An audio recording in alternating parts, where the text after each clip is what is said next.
राधे राधे भक्तजनों, चैत महीना में आप सभी सुने शीतला माता की भजन। शीतला माता का भजन चैत भर चलता है। सभी लोग घर घर में चैत में शीतला माँ का भजन सुनते हैं, उनकी कथा सुनते हैं, ताकि माँ शीतला खुश रहे और सभी के ऊपर अपना कृपा बनाए रखे। पुरावा बहे तनी मिया डोले, पुरावा बहे तनी मिया डोले, ताई ऊपर शीतला मैया डोलस, ताई ऊपर शीतला मैया डोलस। आयल चैतवा शीतला माई के दिनवा, आयल चैतवा शीतला माई के दिनवा, सब सेवकिया आवस मंदिरवा, सब सेवकिया आवस मंदिरवा, ठंडे ठंडे भोगवा लगावस सेवकिया, ठंडे ठंडे भोगवा लगावस सेवकिया, लगावस सेवकिया पियावस पनिया, लगावस सेवकिया पियावस पनिया। दौड़ल जाली कुमरा दुवरवा, दौड़ल जाली कुमरा दुवरवा, कोमैन करावेली लबरी भोजनवा, कोमैन करावेली लबरी भोजनवा। खुश होके शीतल मैया भर देली धनवा, खुश होके शीतल मैया भर देली धनवा। जैसे करौलू बेटी लबरी भोजनवा, जैसे करौलू बेटी लबरी भोजनवा, ओइसे बनलो रहो तोहर मांग के सिंदूरवा, ओइसे बनलो रहो तोहर मांग के सिंदूरवा, बनल रहो तोहरो पूरा परिवारवा, बनल रहो तोहरो पूरा परिवारवा। इहे बाटे बेटी हमरे आशीर्वादवा, इहे बाटे बेटी हमरे आशीर्वादवा। ऐसे ही करावत रहिया शीतल माई के भोजनवा, ऐसे ही करावत रहिया शीतल माई के भोजनवा, बनल रही बेटी तोहर मांग के सेनुरवा, बनल रही बेटी तोहर मांग के सेनुरवा।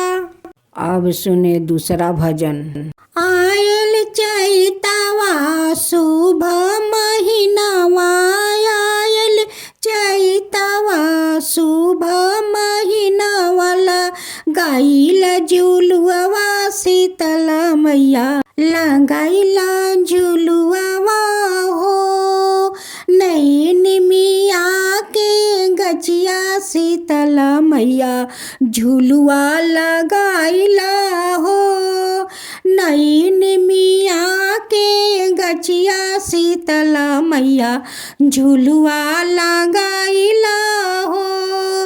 आयल चैतवा शुभ महीनावा, आयल चैतवा शुभ महीनावा, लगाइला झुलुआ शीतला मैया, लगाइला झुलुआ हो। बही गईले शीतल बेअरिया शीतला मैया, झुलुआ लगाइला हो, बही गईले शीतल बेअरिया शीतला मैया, झुलुआ लगाइला हो। नैन मिया के गछिया दशा मैया, झुलुआ लगाइला हो, नैन मिया के गछिया दशा मैया, झुलुआ लगाइला हो। बही गईले शीतल बेअरिया शीतला मैया, झुलुआ लगाइला हो। बही गईले शीतल बेअरिया शीतला मैया झुलुआ लगाइला हो।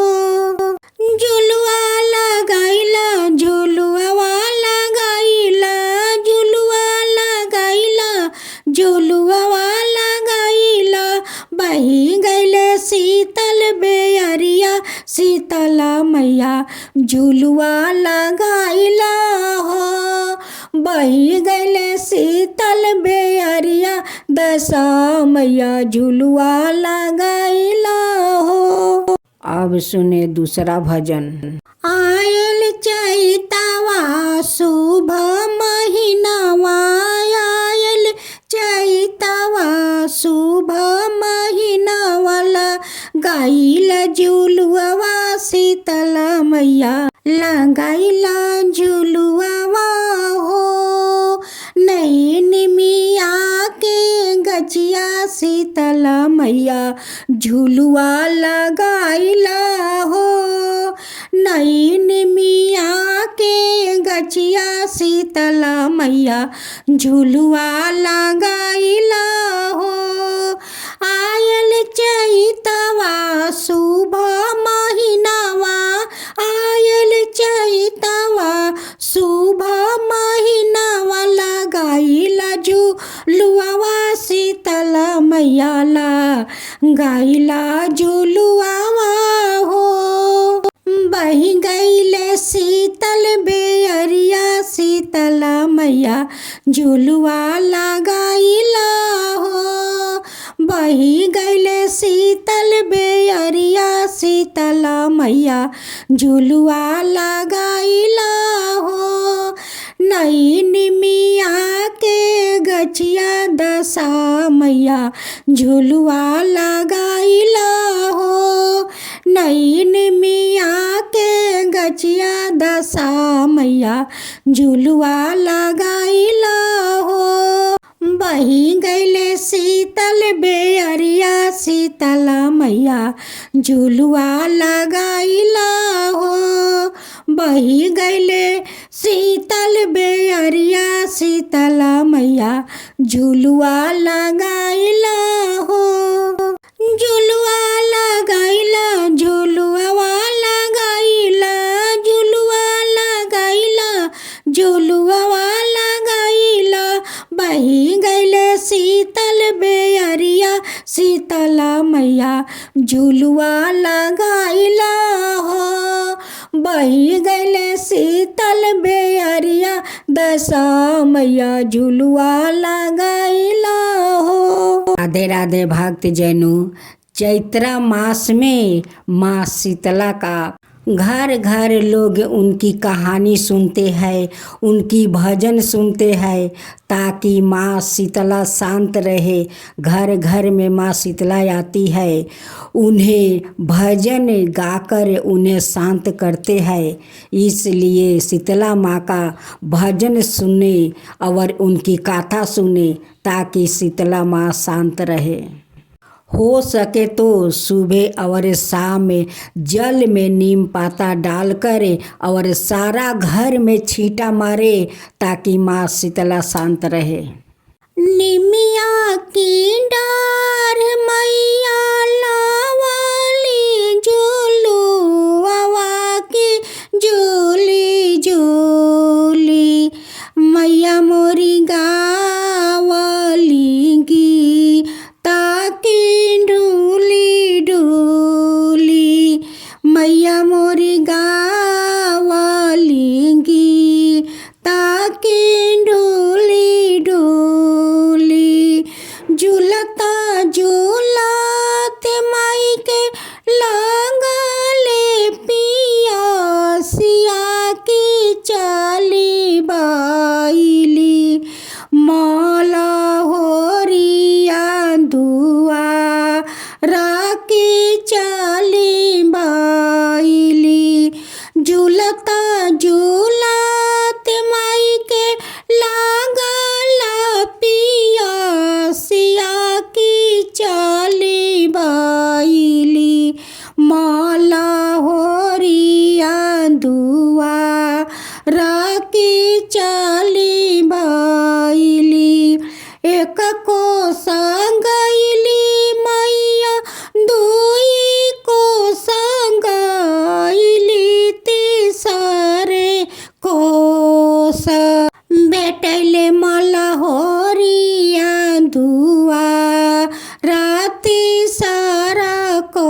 भेटैले मलहोरिया दुआ राति सारा कोस कहाँ गइलू किया भैलू मालिन के बिटिया की मोहिए का हे गेरुआ जल जुरवा यहाँ की मोहिए का कहाँ गइलू किया भैलू मालिन के बिटिया की मोहिए का हे गेरुआ जल जुरवा यहाँ की मोहिए का कैसे में पानिया पियाइए शीतल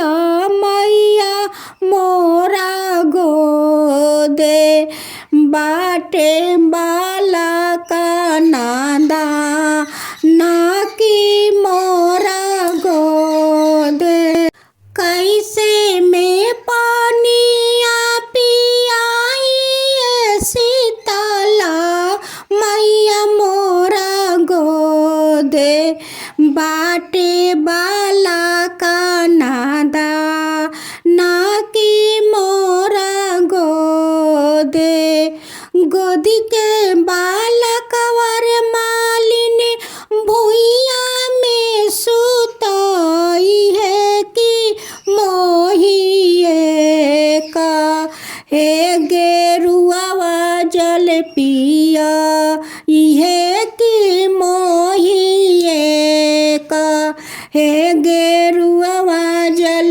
पिया इहे कि मोहिए का तोरा के देवर मालिन सोने के खटोलवा की ओही पर सुतई है बाला का तोहा राकी ओही पर तोरा के देवर मालिन सोने के खटोलवा की ओही पर सुतई है बाला का तोहा राकी ओही पर जैसे जुरवैले रे मालिन पानिया पिया के तू हमारा के जैसे जुरवैले रे मालिन पानिया पिया के तू हमारा के वैसे तोरे धियावा जुरा सकियो सही तोर पतोहिया जुरा सकियो सही तोरा के देवर मालिन सोने के खटोलवा की ओही पर सुतई है बाला का तोहा रकी ओही पर जैसे जुरवैल रे मालिन पानिया पिया के तू हमारा के ओसे तोर धियावा जुरा सकियो सही तोर पोतोहिया जुरा सकियो सही बनल रही घरवा दुआरवा बनल रही परिवारवा की बनल रही तोरो पूरा परिवारवा की बनल रही तोरो पूरा परिवारवा की बनल रही।